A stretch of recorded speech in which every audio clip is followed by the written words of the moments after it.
జై శ్రీరామ్. శ్రీమాత్రే నమః. శ్రీ గురుభ్యో నమః. మార్చి ఉగాది రాబోతూ ఉంది. మార్చి 30వ తారీఖు మనం ఉగాది పండుగని సంబరాన్ని మనం జరుపుకుంటాము. ఈరోజు ఒక విశేషాంశము ద్వాదశ రాశుల్లో ఒక రాశి అయిన మీనరాశిలో చోటు చేసుకోబోతుంది. అలాగే నవగ్రహాల్లో మేజర్ ప్లానెట్ మనందరి జీవితంలో ముఖ్య భూమికను పోషించే గ్రహరాజు అయిన శనైశ్వరుడు మీనరాశిలోకి సంచారం 30వ తారీఖు నుంచి, అంటే కరెక్ట్గా ఉగాది రోజు నుంచి మొదలవుతుంది. ఈయన మళ్ళీ 2.5 సంవత్సరాల పాటు మీనరాశిలో సంచారం కొనసాగుతుంది. శనైశ్వరుడు మీనరాశిలో సంచారము ద్వాదశ లగ్నాల వాళ్ళకి ఎలాంటి ఫలితాన్ని సూచిస్తుంది?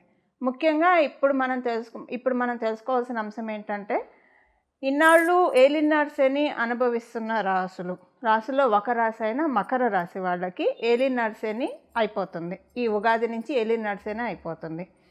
అలాగే అష్టమ శని అనుభవిస్తున్న కర్కాటక రాశి వాళ్ళకి అష్టమ శని అయిపోతుంది. అర్ధాష్టమ శనిని అనుభవిస్తున్న వృశ్చిక రాశి వాళ్ళకి అర్ధాష్టమ శని అయిపోతుంది.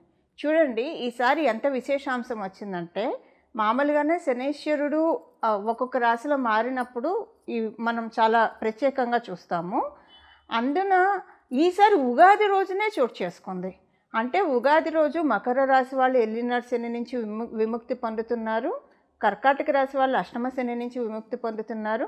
వృశ్చిక రాశి వాళ్ళు అర్ధాష్టమ శని నుంచి విముక్తి పొందుతున్నారు. ఇవే లగ్నాలైనా కూడా మీరు విముక్తి పొందుతున్నట్లే. రాశి మరియు లగ్నం ఈ 3 రాశుల్లో వస్తే కనుక మీరు కూడా విముక్తి పొందుతున్నట్లే. అయితే ఏలినాడు శని, అష్టమ శని, అర్ధాష్టమ శని డెఫినెట్గా ఏదో ఒక మంచి అయితే చేసే వెళ్తుంది.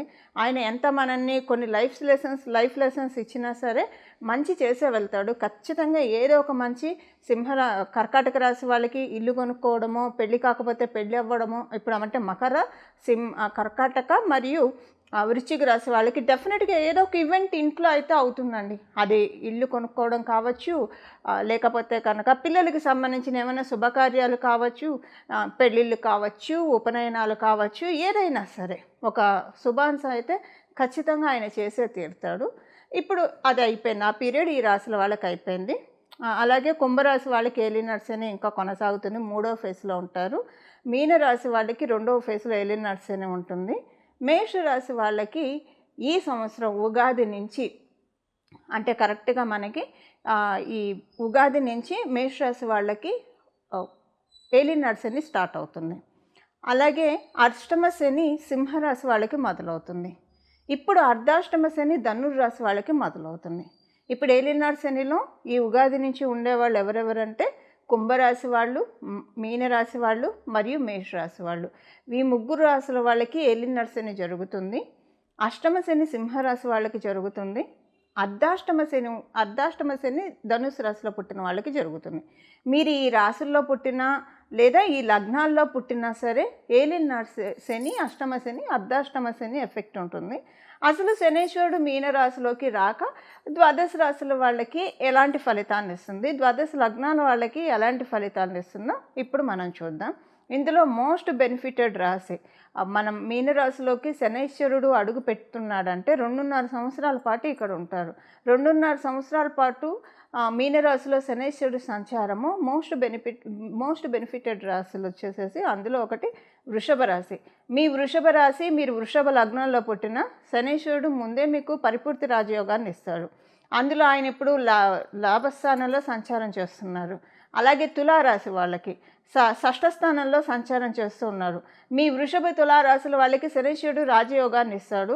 ఆయన ఇప్పుడు చాలా కంఫర్టబుల్ ప్లేస్లో ఉన్నారు. అంటే 3, 6, 11 ఉపచయ స్థానాల్లో ఎప్పుడైనా శనైశ్వరుడు కావచ్చు, రాహు భగవానుడు కావచ్చు, కేతువు కావచ్చు, ఇలాగ కొన్ని ప్లానెట్స్ చాలా బాగా వండర్ఫుల్గా వర్కింగ్ ఉంటుంది. అంటే మంచి రిజల్ట్స్ ఇస్తారు. విడివిడి స్థానాల్లో ఉంటే వీళ్ళు కొన్ని స్థానాల్లో అనుకూలం కాదు అని అనుకుంటాం కదా, కానీ ఉపచయ స్థానాల్లో చాలా మంచి అనుకూలం. అలాగే మకర రాశి వాళ్ళకి మీ రాష్ట్రాధిపతి ఆయనే అవుతూ ఉన్నాడు. మీకు మీ రాశి నుంచి ఉపచయ స్థానంలో అంటే 3వ స్థానంలో ఆయన సంచారము. మనం ఓవరాల్గా చూస్తే వృషభ రాశి వాళ్ళకి, తులారాశి వాళ్ళకి, మకర రాశి వాళ్ళకి ఇది చాలా మంచి ఫేస్. మీనరాశిలో శనైశ్వరుడు ఉండడం అనేది చాలా మంచిది. అంటే మిమ్మల్ని పరిగెత్తిస్తాడు, ఫలితాలను కూడా ఇస్తాడు. ఇన్నాళ్ళు మీరు పరిగెత్తినా, ఎగిరి దంచినా, ఎగరకుండా దంచినా పెద్ద ఉపయోగం లేకుండా ఉన్నది అలా కాకుండా మీరు మీ వర్క్ చేయండి, నేను ఫలితాన్ని ఇస్తాను. ఎప్పుడు ఫలితాలు మనం ఏం చేయకుండా ఫలితాలను మటుకు శనీశ్వరుడు కూడా అలా కొన్నిసార్లు ఆయన ఇస్తాడు. మన జన్మజాతకంలో కొన్ని కాంబినేషన్స్ ఉంటాయి. మనకి స్మార్ట్ వర్క్తో మనీ వచ్చేది ఉంటుంది. బట్ ఇప్పుడు మీకేంటంటే కొంచెం ఈజీగా పనులన్నీ అవుతూ ఉంటాయి అన్నమాట. ఇదివరకు చాలా కాలం లాగైనవి ఇప్పుడు తొందరగా అయిపోతాయి. ఇదొకటి ఈ 3 రాసుల వాళ్ళకి. మరి మిగతా రాసుల వాళ్ళ సంగతి ఏంటి అంటే మిగతా రాసుల వాళ్ళకి ఈ ఉగాది మొదలుకొని వచ్చే ఉగాది వరకు కర్కాటక రాశి వాళ్ళకి శనీశ్వరుడి సంచారము నవమ స్థానంలో జరుగుతుంది. ఇది చాలా మంచిది. అంటే మనం చంద్రస్థానం నుంచి చంద్రస్థానం చూసుకుంటే ఆ రోజు చంద్రుడు నవమ స్థానంలో ఉంటాడు. మనకి ఉగాది రోజు కరెక్ట్గా చంద్రుడు నవమ స్థానంలో ఉంటున్నాడు. సో నవమ స్థానంలో చంద్రుడు ఉండగా ఏలినాటి శని జరుగుతూ ఉందంటే చాలా మంచిది. అది అంటే మనకి ఒకటి 1 to 9 యాక్సిస్లో పడింది కాబట్టి ఈ సంవత్సరము మీకు చాలా బాగుంటుంది. శనీశ్వరుడు చెడు రిజల్ట్స్ అయితే ఇవ్వడు. అలాగే వృశ్చిక రాశి వాళ్ళకి కూడా పంచమ స్థానంలో జరుగుతుంది. చంద్రభగవానుడు పంచమ స్థానంలో ఉండడం వల్ల ఈ ఇయర్ మీకు కూడా బాగుంటుంది. అంటే ఈ ఇయర్ వరకు నేను చెప్తున్నా, మొత్తం ఏలినాటి శని మొత్తం చెప్పట్లేదు. ఇప్పుడు మకర రాశి వాళ్ళకి, తులారాశి వాళ్ళకి, వృషభ రాశి వాళ్ళకి మొత్తం ఏలినాటి శని అంతా సూపర్ వెళ్తుంది. మళ్ళీ మీ జన్మజాతకాన్ని అనుసరించి మీ జన్మజాతకం చాలా సపోర్టింగ్ ఉంటే ఇంకా అసలు చూసుకొని అక్కడ చాలా బాగుంటుంది. ఒకవేళ మీ జన్మజాతకం సపోర్టింగ్గా లేకపోతే ఏలినాటి శనితో చాలా సేఫ్ గార్డ్ అవుతారు. అయితే ఈ సంవత్సరం వరకు ఈ ఉగాది మొదలుకొని నెక్స్ట్ ఉగాది వరకు కూడా కర్కాటక రాశి వాళ్ళకి నవమ స్థానంలో శని సంచారం అనుకూలం. ఎందుకంటే మీ రాష్ట్రాధిపతి అయిన చంద్రభగవానుడు కూడా అక్కడే ఉన్నాడు. 1 to 9 యాక్సెస్ పడింది కాబట్టి. అలాగే వృశ్చిక రాశి వాళ్ళకి ఇది కూడా చాలా మంచి సంచారము. ఇప్పుడు మనము శనీశ్వరుడు ఏ రాశుల వాళ్ళకి ఎలాంటి ఫలితాలు ఇస్తారు, దీని నుంచి అసలు ఏమన్నా జాగ్రత్తలు సూచిస్తున్నాడా, ఈ విషయాలన్నీ మనం ఇప్పుడు ఒకసారి చూద్దాం. అసలు శనీశ్వరుడు అంటే చాలా భయపడుతూ ఉంటారు అందరూ. కానీ మనకి ప్రతి ప్లానెట్ కూడా మన మీద ఏం పగపట్టవు. అసలు వాళ్ళ తత్వం మనం తెలుసుకుంటే కనుక వాళ్ళల్లో ఉన్న బ్యూటిఫుల్ రిజల్ట్స్ని మనం తీసుకోవచ్చు. అంటే ఆ గ్రహ దేవతల్లో ఉన్న ఆశీస్సుల్ని మనం అందుకోవచ్చు. ఇందులో ఒక బ్యూటిఫుల్ క్వాలిటీ శనీశ్వరుడికి సంబంధించి ఇప్పుడు మనం తెలుసుకుందాము. ఏదన్నా గ్రహం మనకి ఏదన్నా ఇస్తే అది ఒక్కొక్కసారి మన జన్మజాతకము సపోర్ట్ చేస్తే కొంతకాలం వరకు ఉంటుంది. కొంతకాలం తర్వాత అది ఎక్స్పైర్ అయిపోతూ ఉంటుంది, లేదా కొంత కొనసాగవచ్చు.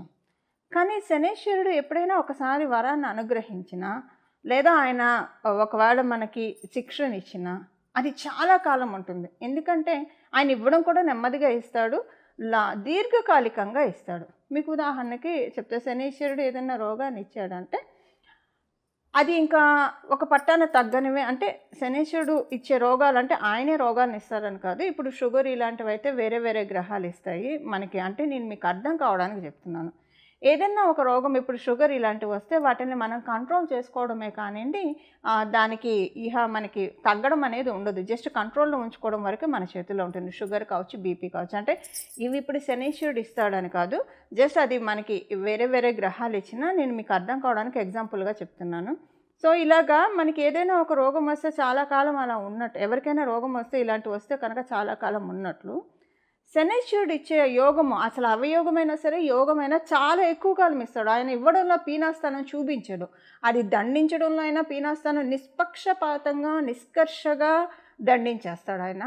అలాగే ఆయన వరాలు ఇవ్వాలనుకున్నా సరే చక్కగా ఇస్తాడు ఆయన. అంటే చాలా కాలం మన దగ్గర ఉండిపోతుంది. ఇప్పుడు శనీశ్వరుడు ఎవరికైనా చాట్లో బాగా ఉంటే డెఫినెట్గా వాళ్ళకి గవర్నమెంట్లో మంచి పొజిషను, లేదా పాలిటిక్స్లో మంచి పొజిషన్ ఇలాంటివి ఆయన ఇస్తాడు. అది కూడా దీర్ఘకాలికంగా ఏదైనా వ్యవస్థలో ఎవరైనా కొనసాగుతూ ఉన్నారు అంటే కనుక ఖచ్చితంగా వాళ్ళకి వాళ్ళ వెనక శనీశ్వరుడు బ్లెస్సింగ్స్ ఉంటేనే అలా కొనసాగుతారు. ఇలా శనీశ్వరుడు యొక్క బ్యూటీ కూడా మనం తెలుసుకోవాలి. కొంతమంది తరతరాలకి ఆస్తులు ఇస్తూ ఉంటారు. శనీశ్వరుడు బలం మరియు రాహుకేతువుల బలం ఉంటే కనుక వీళ్ళ తర్వాత తరం వాళ్ళు కూడా అనుభవించేంత ఇచ్చేంత అర్హుల్ని మనల్ని చేస్తారు. సో శనీశ్వరుడు యొక్క ఆశీస్సులను అందుకోవడానికి ఆయన గురురాశి అయిన మీనరాశి, అలాగే ఈ మీనరాశి మనం భగవంతుడి పాదం అని కూడా చెప్తాం. విష్ణుమూర్తి పాదము, అమ్మవారి పాదము, వెంకటేశ్వర స్వామి పాదము, రుద్రుని పాదము. ఈ మీనరాశి అంటేనే పాదాన్ని సూచిస్తుంది. ఎవరి పాదాన్ని? మన పాదాన్ని కాదు, పరమాత్మ యొక్క పాదాన్ని. ఇప్పుడు కనుక మనం చాలా గట్టిగా పరమాత్ముడి యొక్క పాదాన్ని పట్టుకుంటే ఎప్పుడు అసలు అంటే ఈ లౌకికమైన విషయాలు మనం ఎంతవరకు ఉండాలో అంతవరకే ఉంటూ ప్రాపంచిక విషయాల్లో మన పాత్ర ఎంతవరకో, మన కర్తవ్యం ఎంతవరకో అంతవరకే ఉంటూ, ఇక మిగతా సమయాల్లో అనవసరమైన చిట్‌చాట్లు వీటిలకి వెళ్ళకుండా, మన జీవితాన్ని కనుక మన పనులు మనం చేసుకుంటూ, భగవంతుడి ఆరాధనలో మనం మనసుని నిష్కల్మషంగా నిలిపితే కనుక చూడండి, ఈ 2½ ఇయర్స్‌లో శనీశ్వరుడు డెఫినెట్‌గా జాడించి మంచి రిజల్ట్స్ ఇస్తాడు. ఖచ్చితంగా ఇచ్చే తీరుతాడు. కర్మకారకుడు. ఇప్పుడు మనం చేసే కర్మలన్నీ కూడా మనల్ని బ్యాలెన్స్ చేసే టైం. అంటే వ్యయ స్థానం 12వ స్థానం. ఈ వ్యయ స్థానంలో వ్యయం అంటే ఏదైనా మన పాపకర్మలు వ్యయం అయిపోవడమే. పుణ్యకర్మలు కూడా వ్యయం అవుతాయండి. మనం అనుభవిస్తూ ఉంటే మనం ఆనందపడుతున్నామంటే అక్కడ పుణ్యకర్మ ఖర్చు అయిపోతున్నట్టు. మళ్ళీ మనం దాన్ని తెచ్చుకోవడానికి మళ్ళీ మనం సాధన చేయాలి. అలాగే కొన్నిసార్లు మనం తెలిసి తెలియక చేసే తప్పుల వల్ల కూడా పుణ్యకర్మ వ్యయం అయిపోతుంది. సో ఆల్ ద టైం మనల్ని మనం ఒక చెక్ పెట్టుకోవాలి. ఇదొకటి. సెకండ్ థింగ్ ఏంటంటే పాపకర్మలు వ్యయం చేసేసే టైం అనమాట ఇది. మీరు చాలా ఇబ్బందుల్లో ఉన్నారంటే ఇప్పుడు కనుక భగవంతుడి పాదాన్ని గట్టిగా పట్టుకుంటే కనుక మీకు చాలా కొండంత భారాన్ని ఆయన తీసేస్తాడు. ఇమ్మీడియట్గా రిజల్ట్స్ రాకపోయినా ముందు అసలు ట్రాఫిక్ క్లియర్ అయితేనే కదా మనం చేరుకోవాల్సిన డెస్టినేషన్ చేరుకునేది. అలా ట్రాఫిక్ని క్లియర్ చేస్తాడు. పాపరాశి అంతా కూడా చాలా వరకు కరిగించేస్తాడు. అలానే మంచి రిజల్ట్స్ కూడా ఇస్తాడు. వ్యయ స్థానాల్లో శనీశ్వరుడు కర్మకారకుడు కాబట్టి కర్మలన్నీ లెక్కించే దాత కాబట్టి ఇక్కడ మన ఈ 2.5 సంవత్సరాలు మనం ఎంత చక్కటి సత్కర్మలు చేస్తే అంతటి చక్కటి సత్ఫలితాలను ఆయన ఇస్తాడు. ఇది మనకి ప్లస్ అవుతుంది, ఆడెడ్ అడ్వాంటేజ్ అవుతుంది. సత్కర్మలను భగవంతుడిని ఆశ్రయించడము, ఎక్కువగా ప్రాపంచిక విషయాల్లో ఉండకుండా, అంటే ఎంతవరకు మన వృత్తి ఎంతవరకు అంతవరకే, ఏదైనా ఎంతవరకు అంతవరకు, ఒక కర్తవ్య నిర్వహణ వరకే మన బాధ్యతగా, ఇంకా అంతకు మించి మనం లౌకికంగా వెళ్లకుండా ఆధ్యాత్మికంగా భగవంతుడి పాదాలను పట్టుకుంటే కనుక ఖచ్చితంగా శనీశ్వరుడి యొక్క మీనరాశి ప్రభావము అందరికీ ఖచ్చితంగా మంచి ఫలితాలను ఇచ్చి తీరుతుంది. 12 రాశుల వాళ్ళకి, 12 లగ్నాల వాళ్ళకి, అలాగే 27 నక్షత్రాల వాళ్ళకి కూడా. మకర రాశిలో పుట్టిన వాళ్ళకి మీకు ఏలినాటి శని అయిపోయింది. ఇంకా ఆయన 3వ స్థానంలోకి వెళ్ళాడు. 3వ స్థానం ఒక ఉపచయ స్థానము. సో చాలా మంచి ట్రాన్సిట్ మకర రాశి వాళ్ళకి శనీశ్వరుడు ద్వారా ఏర్పడింది. మీ రాశాధిపతి కూడా ఆయన అయ్యాడు. అయితే మీ మకర రాశి వాళ్ళకి ఎలాంటి ఫలితాలను ఆయన అందిస్తున్నాడో ఇప్పుడు మనం చూద్దాం. 3వ స్థానంలో ఆయన ఉంటూ మీకు కొన్ని విషయాల్లో ట్రాఫిక్ని క్లియర్ చేస్తున్నారు. ట్రాఫిక్ని క్లియర్ చేయడం అంటే ఏదైనా విషయంలో మీకు మీరు గ్రోత్ రాకపోతూ ఇబ్బంది పడుతూ ఉంటే సో మీ డ్రైవింగ్ స్పీడ్ని పెంచుతున్నారు. మీ జీవితం యొక్క ఎప్పుడు మనకి ఏదైనా సరే జీవిత ప్రయాణం సాగాలి. జీవితం అనే నౌక మీద మనం చక్కగా స్మూత్గా ప్రయాణించాలి. సో స్మూత్గా ప్రయాణం చేస్తూ మంచి మార్పులను తీసుకొచ్చే విధంగా అందులో మీ రాష్ట్రాధిపతి అయ్యాడు కాబట్టి కొంత మీకు ఎక్కువగానే బ్లెస్సింగ్స్ శనీశ్వరుడు అందజేస్తూ ఉన్నాడు. అయితే ఆయన ఉన్న రాశి మీనరాశి కాబట్టి కొంత మీకు గురు భగవానుడు పూర్తిగా అనుకూలం కాదు. మీరు గురుబలం పెంపొందించుకోవడానికి ప్రయత్నం ఎక్కువగా చేయాలి. దైవారాధన కావచ్చు, గురువుల్ని పూజించడం కావచ్చు, ఇలా ఏదన్నా చేయడం. అలాగే ఇంకొకటి ఏంటంటే కొంత నిందాస్తుతులకి అతీతంగా మీరు ఉండాలి. మీ చుట్టూ పొగిడే వాళ్ళని అంటే మీ జన్మజాతకాన్ని బట్టి ఆధారపడి ఉంటుంది. నిందాస్తుతుల్లో ఏది మీరు చూస్తారనేది. మీ జన్మజాతకం బాగా సపోర్టింగ్గా ఉంటే మీ చుట్టూ చాలామంది భజన చేసేవాళ్ళు ఉంటారు. మీ జన్మజాతకం బాగోకపోతే మిమ్మల్ని విమర్శించని నోరు మీకు కనిపించదు. రెండూ చూస్తారు. అంటే ఇక్కడ కేవలంగా మీ జన్మజాతకాన్ని బట్టే ఆధారపడి ఉంటుంది అది ఏం చూస్తారు అనేది. కానీ రెండూ మీకు ప్రమాదకారియే. సో మీ చుట్టూ మిమ్మల్ని పొగిడేవాళ్ళని మీరు చూసినా డెఫినెట్గా దానివల్ల మీకు కొన్ని ప్రాబ్లమ్స్ వస్తాయి.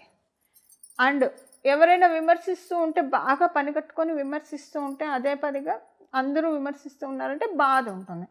సో ఏదైనా ఈ ఒక్క విషయంలో బాగోలేదు మకర రాశిలో పుట్టిన వాళ్ళకి, మకర లగ్నంలో పుట్టిన వాళ్ళకి. సో ఇప్పుడు అంటే ఒక రకంగా మీకు వెల్ విషర్స్గా భుజం తట్టే వాళ్ళైతే ఇప్పుడు కొంతమంది ఉంటారు, వాళ్ళు పొగుడతారు. భుజం తట్టి ప్రోత్సహించే వాళ్ళు ఉంటే వాళ్ళని మీరు ఇక్కడ కౌంట్లో తీసుకోకండి. ఎప్పటి నుంచో వీళ్ళు మాకు గైడెన్స్ ఇస్తున్నారు, మాకు మెంటర్, వీళ్ళు మనం భుజం తట్టి ప్రోత్సహించేవాళ్ళు. సో డెఫినెట్గా వాళ్ళు మీకు మంచి, వాళ్ళ వల్ల మీకు ఎలా అంటే దానివల్ల మీకేమి ఇబ్బంది ఉండదు. అలా కాకుండా మిగతా విషయాల్లో నేను చెప్తున్నాను. అంటే ఇప్పుడు మీ తల్లిదండ్రులు ఎప్పుడైనా మన తల్లిదండ్రులకి మించిన బెస్ట్ వెల్ విషర్స్ ఎవరు ఉంటారు? సో, వాళ్ళు పొగడొచ్చు మీకు. ఎందుకంటే గ్రోత్ ఉంటుంది ఇప్పుడు మీకు. గ్రోత్‌ని చూసి వాళ్ళు పొగడొచ్చు. అలాగే మీకు బాగా ఆప్తులు. మీ బాగా ఆప్తులంటే మీ మీ ఇంట్లో మీకు మ్యారీడ్ అయితే మీ హస్బెండ్ కావచ్చు, మీ పిల్లలు కావచ్చు, అలానే మీ సిబ్లింగ్స్ వీళ్ళు. వీళ్ళు పొగిడితే ఇవి కౌంట్‌లోకి రాదు. అలాగే ప్రతి ఒక్కళ్ళకి ఎవరో ఒక మెంటర్ ఉంటారు బయట ప్రొఫెషన్‌లో. సో, అలాంటి మెంటర్స్ పొగిడినా వీళ్ళ వల్ల మీకు అంటే ఆ పొగడ్తలు మీకు ఇంకా బూస్టప్ ఇచ్చి మిమ్మల్ని వెన్నుతట్టి ప్రోత్సహించే విధంగానే ఉంటాయి. వాటిల వల్ల ఎలాంటి ఇబ్బంది రాదు మీకు. అంటే మిగతా ఎవరైనా బయట సర్కిల్ ఎవరైనా వచ్చి పొగుడుతున్నారంటే కొంచెం మీరు చూసుకోవాలంటే అది డెఫినెట్‌గా మీకు ఏదో కొంత ఇబ్బందిని కలగజేస్తున్న ఆ పొగడ్తలే మీకు ఇబ్బంది తలకాయ నొప్పుల్ని తెచ్చిపెడతాయేమో అనిపించేట్టు కొన్ని సిట్యుయేషన్స్‌ని మీరు చూసారు. ఇది పెక్యులియర్‌గా ఉంటుంది. అయితే ఇప్పుడు మీకు ఒకవేళ జన్మజాతకం బాగుంటే ఇది చూస్తారు, బాగోకపోతే ఏం చూస్తారనే చెప్పాం. మరి మిగతా విషయాల్లోకి వెళ్తే కనుక చక్కటి ఆరోగ్యం ఉంటుంది. మీకు ఆరోగ్య సమస్యలు ఏమైనా మీరు ఫేస్ చేస్తూ ఉంటే కనుక ఆరోగ్య సమస్యలు మంచి ఆరోగ్య మార్పులు చూస్తారు మీరు. ఈ పాయింట్ మీరు ఆల్రెడీ 2024లోనే మీరు చూసి ఉండాలి. మీ ఆరోగ్యం మెరుగుపడుతూ ఉంది అన్నదైతే మీరు చూస్తారు. మీ చుట్టూ ఉన్న వాళ్ళు కూడా నోటీస్ చేస్తారు ఆరోగ్య సమస్యలు ఉంటే. ఒకవేళ ఆరోగ్య సమస్యలు లేకపోయినా మీ పర్సనాలిటీలో కావచ్చు, ఏదైనా అంటే మీరు సన్నబడాలంటే సన్నబడి ఉండొచ్చు, మీరు కొంచెం లావు అవ్వాలంటే లావు అయ్యి ఉండొచ్చు. ఇలాంటిది ఏదో ఒకటి చూస్తారు. ఎందుకంటే శనీశ్వరుడు మీనరాశిలోకి వెళ్ళడానికి ముందు నుంచే ఆయన వర్క్ ప్రారంభిస్తారు. ఇప్పుడు చూడండి, మనం ఒక 50 సంవత్సరాలు బ్యాక్ వెళ్తే కనుక ఒక పెళ్లి కానీ ఇంట్లో ఏదైనా ఫంక్షన్ పెడితే 6 నెలల ముందు నుంచే పనులు ప్రారంభించేవాళ్ళు పెద్దవాళ్ళు. వడియాలు పెట్టడం కావచ్చు, అప్పడాలు పెట్టడం కావచ్చు, అన్ని సంబారాలు సిద్ధం చేసుకోవడానికి కావచ్చు, ఇలా ముందు నుంచే వర్కింగ్ ప్రారంభిస్తారు. అలా శనైశ్వరుడు సేమ్ అంతే. మీకు ఆల్రెడీ ఈ మార్పు చూసే ఉండాలి 2024లో. ఆరోగ్య విషయంలో కావచ్చు, మీ పర్సనాలిటీ మేకోవర్లో ఏదో ఒక మార్పు చూసే తీరుతారు మీరు. అది పర్సనాలిటీ మేకోవర్ అంటే అది వృత్తిపరంగా, ఫిజికల్‌గా 2 రకాలుగా ఇక్కడ కౌంట్ అవుతుంది. ఇప్పుడు సపోజ్ మీరు కనుక అసలు ఆరోగ్యపరంగా అసలు నన్ను వేలెత్తి చూపించడానికి లేదు, అన్ని రకాలుగా పర్ఫెక్ట్ బాడీ మెటబాలిజం ఉంది, అంతా బాగుంది అని అంత స్టేజ్‌లో మీరుంటే కెరియర్ పరంగా ఏదో ఒక ట్రాన్స్ఫర్మేషన్ ఆల్రెడీ స్టార్ట్ అయ్యి ఉంటుంది. ఒకవేళ అలా కాకపోతే ఆరోగ్యం అంటే ఒక నార్మల్గా కొంచెం సన్నపడాలని అనుకుంటున్నా, కొంచెం లావు అవ్వాలని ఇదేదైనా మార్పు జరిగి ఉంటుంది డెఫినెట్‌గా 2024లో. అంటే అక్కడ మీకు ఏంటంటే శనైశ్వరుడు ఆల్రెడీ మీకు ప్రయాణం స్టార్ట్ చేసేసాడు అని అర్థం. ఇంకా మంచి ట్రాన్స్ఫర్మేషన్స్ చూస్తారు ఆరోగ్య విషయంలో. కెరీర్ విషయంలో మంచి ట్రాన్స్ఫర్మేషన్స్ చూస్తారు మీరు. ఇదొకటి. అంటే సెకండ్ థింగ్ ఏంటంటే కొంత మీకు కొన్ని డెఫినెట్‌గా మీ జన్మజాతకం సహకరిస్తే 5 మంచి విషయాలు చూస్తారు మీ జీవితానికి సంబంధించింది. ఈ శనైశ్వరుడు మీనరాశిలోంచి వెళ్ళే లోపల అంటే 2.5 ఇయర్స్ లోపల 5 మంచి శుభ అంశాలు చూస్తారు. శుభ సంఘటనలు మీ జీవితంలో మీరు చూస్తారు. అది మీ కుటుంబంలోనే చూస్తారు. అదేదో మీరు అవతల వాళ్ళ కుటుంబంలో అంటే నా ఉద్దేశము మీకు తెలిసిన వాళ్ళు కావచ్చు, బంధువర్గం ఇలా కాదు. మీ ఇంట్లోనే మీరు చూస్తారు. డెఫినెట్‌గా ఒక 5 చూస్తారు. మీ జన్మజాతకం బలంగా ఉంటే 5 చూస్తారు. ఒకవేళ మీ జన్మజాతకం అంత బలంగా సపోర్టింగ్‌గా లేకపోతే కనీసం 1 చూస్తారు లేదా 3 అయినా చూస్తారు. సో అది ఏంటి అనేది మీ జన్మజాతకాన్ని అనుసరించి ఉంటుంది. కానీ ప్రామిసింగ్ ఈవెంట్స్ అయితే మీరు చూస్తారు. ఆ ప్రామిసింగ్ ఈవెంట్స్ ఏంటి అనేది మీ జన్మజాతకాన్ని బట్టి ఆధారపడి ఉంటుంది. సో డెఫినెట్‌గా అది మ్యారేజ్ అవ్వచ్చు, మీ ఇంట్లోకి సంబంధించిన రెనోవేషన్‌కి సంబంధించింది అవ్వచ్చు, ఏదైనా కూడా ప్రామిసింగ్ థింగ్స్. ఒకవేళ మీరు ఫారెన్ వెళ్ళాలని ప్రయత్నిస్తుంటే ఫారెన్ వెళ్ళడం కూడా ఒక ప్రామిసింగ్ థింగే కదా. సో ఇలాంటివి ఏవైనా ఒక ప్రామిసింగ్ థింగ్స్ అనేది మీరు చూస్తారు. ఇది మీకు కటాక్షిస్తూ ఉన్నాడు ఆయన. దాంతోపాటు ఏంటంటే నిద్రలేమి కొంచెం ఉంటుంది. బాగా అంటే అలాగని అసలు నిద్ర 2 రోజులు పట్టకపోతే 3 రోజు ఆటోమేటిక్‌గా పట్టాలి కదా. ఎందుకు పట్టదో మీకు అర్థం కాదు. పోనీ ఏమన్నా కారణం ఉంటుందంటే ఒక్కోసారి స్ట్రెస్ ఎక్కువ ఉంటే, ఆలోచనలు ఎక్కువైతే నిద్ర పట్టదు. అలా కూడా ఏముండదు, మామూలుగానే ఉంటారు, ప్రశాంతంగానే ఉంటారు. నిద్రలేమి కొంచెం ఎక్కువగా మిమ్మల్ని బాధ పెడుతుంది. సో అంటే ఏంటంటే రాత్రిపూట ఏమో మేల్కొని ఉంటారు, పగలపూట ఏమో పడుకున్నట్లు ఉంటుంది మీకు. అంటే అలా తూలుతూ ఉంటుందన్నమాట. సో ఇదేంటి 2 వాళ్ళు ఇక్కడ ఏంటంటే ఈ పాయింట్ క్యాన్సిలేషన్. మీరు సాఫ్ట్వేర్ ఎంప్లాయీస్ మీరు నైట్ డ్యూటీలు అంటే సాఫ్ట్వేర్ ఎంప్లాయీస్ కావచ్చు, ఎవరైనా మీకు నైట్ డ్యూటీలు ఉంటే మీకు ఇది ఒక ప్లస్ అనమాట. నైట్ టైం చాలా అంటే పగలు ఎంత డే టైం ఎంత యాక్టివ్గా మనం వర్క్ చేస్తామో నైట్ అంత యాక్టివ్గా వర్క్ చేస్తారు. డే టైం పడుకోగలుగుతారు, ఫుల్ స్లీప్ ఉంటుంది, సౌండ్ఫుల్ స్లీప్ ఉంటుంది. బట్ అది కాని వాళ్ళకే ఇబ్బంది. డే టైం చాలా మంచి గాఢ నిద్ర పడుతుంది. నైట్ టైం అసలు పోనీ అలాగని పొద్దునపూట పడుకోకుండా రాత్రిపూట పడుకుందామంటే అది మీకు పట్టదు అంతే. అది అంటే కొంచెం నిద్రలేమి సమస్యలతో ఇబ్బంది పడతారు. దీనికి సంబంధించిన ఆహారం తీసుకోవడం, లేదంటే ఒక మంచి మెడికేషన్ తీసుకోవడము, ఏదో ఒకటి చేయండి. లేకపోతే పరమాత్ముడి యొక్క నామాన్ని జపించుకోండి. హాయిగా పరమాత్ముడి యొక్క పాదాన్ని ధ్యానించండి. పడుకున్నప్పుడు భగవంతుడి యొక్క కథల్ని ధ్యానించండి. అలా కూడా నిద్ర పట్టడానికి అవకాశం ఉంటుంది. సో ఆధ్యాత్మికంగా మనం మార్గాలు వెతుక్కుంటే మంచిది నిద్రలేమిలో ఉన్నప్పుడు. ఇదొకటి చేయాలి. సో మిగతా విషయాల్లో అంతా మకర రాశి వాళ్ళకి పెద్దగా అంటే మంచి ఫలితాలే ఉన్నాయి, కానీ ఇబ్బందికర ఫలితాలు అయితే డెఫినెట్గా శనీశ్వరుడు ప్రసాదించట్లేదు. సో మీరు శనీశ్వరుడు ఇచ్చే శుభ ఫలితాలను అందుకోవడానికి సిద్ధంగా ఉండండి. మకర రాశి అలాగే మకర లగ్నాల్లో పుట్టిన వాళ్ళందరూ కూడా. చూశారు కదండి, ఈ శనీశ్వరుడి సంచారము ద్వాదశ రాశుల వాళ్ళకి అలాగే ద్వాదశ లగ్నాల వాళ్ళకి ఎలాంటి ఫలితాన్ని ఇస్తుందో ఇప్పుడు చేసుకోవాల్సిన పరిహారం చూద్దాము. శనీశ్వరుడు మీనరాశిలో ఉండగా చేసుకోవాల్సిన పరిహారం ద్వాదశ రాశుల వాళ్ళకి వీరభద్రస్వామి వారి ఆరాధన. వీరభద్రస్వామి వారి దండకం చదువుకోవడం కావచ్చు, వీరభద్రస్వామి వారి అష్టోత్తరం చదువుకోవడం కావచ్చు, లేదా నేను ఒక నామాన్ని చెప్తాను, ఈ నామాన్ని బాగా స్మరించడం వల్ల కాలభైరవ స్వామి వారిని కానివ్వండి, వీరభద్రస్వామి వారి ఆరాధన కానివ్వండి, చాలా చక్కటి సత్ఫలితాలను వస్తుంది. మీన రాశి అంటేనే మనకి సహజ కాలపురుషుడు కుండలిలోంచి 12వ స్థానం, వ్యయస్థానం. మన రాత్రిపూట మన నిద్ర సౌఖ్యం ఎలా ఉంటుందని సూచించే రాశి మనకి కాలపురుషుడు కుండలిలో నుంచి మీనరాశి. అలాగే ఎవరి రాశుల ప్రకారం వాళ్ళకి 12వ స్థానం సూచిస్తుంది. బట్ ఇది అందరికీ అప్లికేబుల్ అయ్యే రాశి కాబట్టి మీరు చూడండి, కాశీకి క్షేత్రపాలకులు వారాహి అమ్మవారు అలాగే కాలభైరవ స్వామి వారు కూడా కాశీ క్షేత్రాన్ని పరిరక్షిస్తూ ఉంటారు. మీరు శ్రీశైలం వెళ్తే శ్రీశైలంలో అక్కడ వీరభద్రస్వామి ఆలయం ఒకటి ఉంటుంది. అంటే మొత్తం ఓపెన్గా ఉంటుంది, అంటే ఓపెన్ కార్ లాగా ఓపెన్గా ఉంటుంది. చుట్టూ 4 గోడలు ఉంటే అక్కడ ఉంటారు. అంటే కొన్ని క్షేత్రాల్లో క్షేత్రపాలకులు ఉంటారు. ఎందుకు ఉంటారు? రాత్రిపూట ప్రత్యేకించి ఉగ్రదేవి దేవతలు రాత్రిపూట ఆ క్షేత్రాన్ని కాపాడుతూ ఉంటారు, సంచారం చేస్తూ కాపాడుతూ ఉంటారు. శనీశ్వరుడు మీనరాశిలోకి వెళ్ళడం అంటే, మీనరాశి అంటేనే మనకి సహజ కాలపురుషుడు కుండలిలో నుంచి రాత్రిని సూచిస్తుంది, నిద్రాస్థానాన్ని కూడా సూచిస్తుంది. కాబట్టి అంటే ఇంకా చాలా ఉంటాయి, వన్ ఆఫ్ ద ఇది అది. సో ఈ సమయంలో కనుక మనము వీరభద్ర స్వామి వారిని కానీ లేదా కాలభైరవ స్వామి వారి ఆరాధన కానీ చేయడము, అలాగే కుక్కలకి వీలైతే ఆహారం పెడుతూ ఉండడము, ఇవి చేయడం వల్ల చాలా చక్కటి ఫలితాలు వస్తాయి. ఏలినాటి శని కావచ్చు, అష్టమ శని కావచ్చు, అర్ధాష్టమ శని కావచ్చు. శనీశ్వరుడు ఎవరిలో అయినా చూసేది ప్యూరిటీని మాత్రమే. మనం కనుక మన ప్యూరిటీని మనం మెయింటైన్ చేస్తూ ఉంటే ఏ గ్రహ దేవతలు మనల్ని బాధించలేవు. అంటే ప్యూరిటీ అంటే ఎప్పుడూ కూడా నిష్కల్మషమైన మనసుతోటి, మంచి ఆలోచనలతోటి, సానుకూల దృక్పథంతో, సచ్చింతనతోటి మనల్ని మనం పెట్టుకుంటూ ఉంటే కనుక అప్పుడు గ్రహదేవతలన్నీ కూడా వాటి బ్లెస్సింగ్స్ని మనకి ఇవ్వడం ప్రారంభిస్తాయి. అందులో మనకి శనీశ్వరుడు అయితే ఇంకా ఎక్కువగా, ఇప్పుడు మనకి అన్ని గ్రహాలు ఇచ్చే దీవెనను ఒక ఎత్తు అయితే శనీశ్వరుడు ఇచ్చే దీవెనను మటుకు ఖచ్చితంగా అన్నిటికంటే మించి అనే చెప్పాలి. చూడండి, ఆయన ఏది ఇచ్చినా సరే ఇప్పుడు మనం చేసుకోవాల్సిన పరిహారం చూద్దాము. వీరభద్రస్వామి దండకం కావచ్చు, వీరభద్రస్వామి అష్టోత్తరము, మీ ఇంటి దగ్గర ఏమైనా వీరభద్రస్వామి వారి ఆలయాలు ఉంటే అక్కడికి వెళ్ళడం. కొంతమంది వీరభద్రస్వామి వారి పీఠాలు పెట్టుకుంటారు, పీఠాలకు వెళ్ళి దర్శించి రావడము.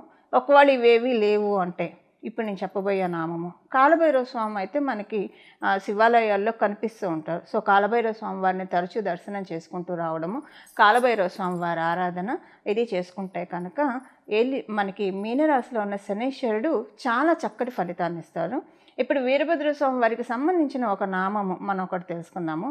అలాగే భద్రకాళి అమ్మవారి ఆరాధన కూడా శనీశ్వరుడు చక్కటి ఫలితాన్ని ఇవ్వడానికి చక్కగా తోడ్పాటుగా ఉంటుంది. ఇప్పుడు మనం వీరభద్ర స్వామి వారికి సంబంధించిన ఒక నామాన్ని తెలుసుకుందాము. ఇది మీరు ఎప్పుడైనా సర్వకాల సర్వావస్థలో నామం కాబట్టి జపించుకోవచ్చు.